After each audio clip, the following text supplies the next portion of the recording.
السلام علیکم ورحمۃ اللہ وبرکاتہ۔ ان الحمد للہ والصلاة والسلام علی رسول اللہ وآلہ وصحبہ ومن والاه۔ قال اللہ تعالی وما آتاکم الرسول فخذوه وما نهاکم عنہ فانتہوا۔ رسول جو دے اسے لے لو اور جس سے وہ روک دے اس سے رک جاؤ۔ ہمارے نبی صلی اللہ علیہ وسلم شعبان کے مہینے میں بہت زیادہ روزہ رکھتے تھے۔ کبھی ہم نے غور کیا کہ اس کی وجہ کیا ہے؟ شعبان کے مہینے میں ہمارے نبی صلی اللہ علیہ وسلم بکثرت روزہ کیوں رکھتے تھے؟ اسے آپ خود بیان کرتے ہیں، ہم نبی کریم صلی اللہ علیہ وسلم کی زبانی سنتے ہیں کہ شعبان میں ہمارے نبی صلی اللہ علیہ وسلم روزہ زیادہ کیوں رکھتے تھے۔ اسامہ بن زید رضی اللہ تعالیٰ عنہ سے مروی ہے، کہتے ہیں کہ اللہ کے رسول صلی اللہ علیہ وسلم نے فرمایا شعبان بین رجب و شہر رمضان، شعبان کا مہینہ رجب مہینے اور رمضان مہینے کے بیچ میں ہے۔ یغفل الناس عنہ، لوگ اس سے غافل ہو جاتے ہیں، لوگ اس سے غفلت برتتے ہیں۔ ترفع فیہ اعمال العباد، اس مہینے میں بندوں کے اعمال اٹھائے جاتے ہیں، بلند کیے جاتے ہیں۔ فأحب ان لا يرفع عملی الا وانا صائم، تو میری خواہش یہ ہے کہ میرا عمل اللہ تعالیٰ کو نہ پیش ہو، میرا عمل نہ اٹھایا جائے مگر یہ کہ میں روزہ سے ہوں۔ یہی وجہ ہے کہ ہمارے نبی صلی اللہ علیہ وسلم شعبان کے مہینے میں زیادہ روزہ رکھتے تھے۔ کیوں؟ کیونکہ سالانہ بندوں کا عمل اللہ تعالیٰ کو پیش ہوتا ہے کب؟ شعبان کے مہینے میں۔ ہمارے نبی صلی اللہ علیہ وسلم نے شعبان کے مہینے میں کوئی خاص تاریخ نہیں بتائی ہے۔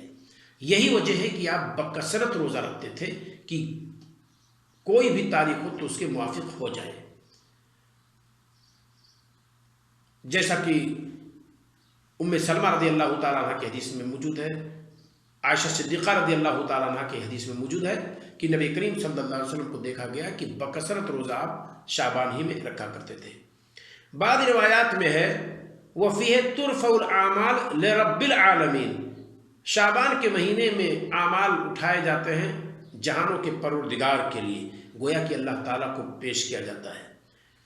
پہلی حدیث جو میں نے پیش کی ہے شعبان بین رجب و شعبان بین رجب و شہر رمضان، یہ روایت شعب الایمان میں موجود ہے، علامہ بہقی رحمہ اللہ کے جلد نمبر 3 صفحہ 377، حدیث کا نمبر ہے 3820۔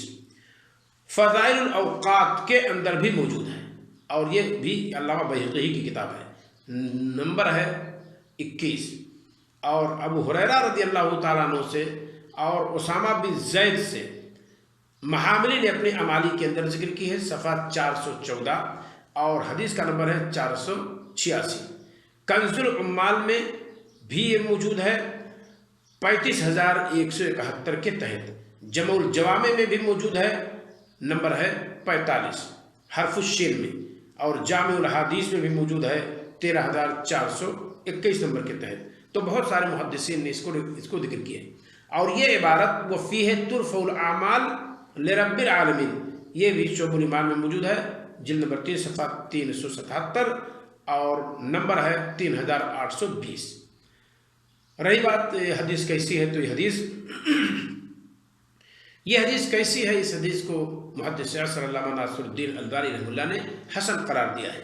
آپ دیکھنا چاہیں گے تو سلسلۃ الاحادیث الصحیحہ میں دیکھ سکتے ہیں، نمبر ہے 1898، اور صحیح وضعیف الجامع الصغیر میں بھی دیکھ سکتے ہیں، حدیث کا نمبر ہے 6024۔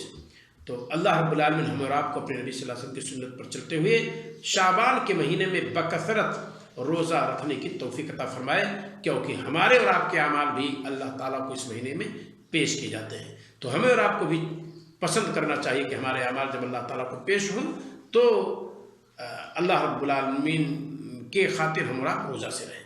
السلام علیکم ورحمۃ اللہ وبرکاتہ۔